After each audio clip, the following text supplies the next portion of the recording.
ప్రస్తుతం మీరు చూసినటువంటి గుంతలమయంతో నిండి ఉన్నటువంటి ఈ రహదారి అనేటువంటిది ఎక్కడో లేదు, మారుమూల గ్రామంలో లేదు.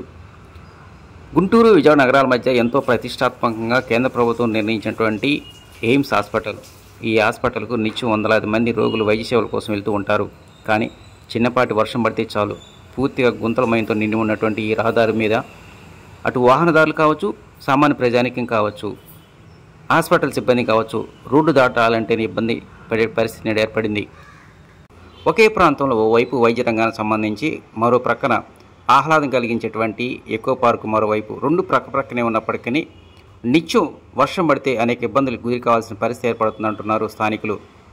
వాస్తవానికి Mangalagiri AIIMS hospital main gate నుంచి గుంటూరు, విజయవాడ రహదారి వరకు ఉన్నటువంటి ఈ రహదారి రాష్ట్ర ప్రభుత్వానికి సంబంధించింది.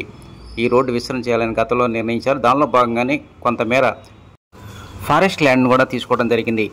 మంగళగిరి ఎయిమ్స్ హాస్పిటల్ తూర్పు వైపు ఉన్నటువంటి రహదారిని ఎంతో సుందరంగా తయారు చేశారు.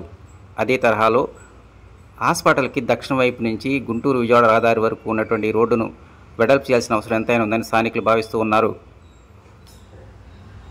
ప్రస్తుతానికి ఈ వర్షాకాలం వరకైనా సరే ప్రత్యామ్నాయంగా రోడ్లు మరమ్మతులు చేయాల్సిన అవసరం ఎంతైనా ఉందని వారు భావిస్తూ ఉన్నారు.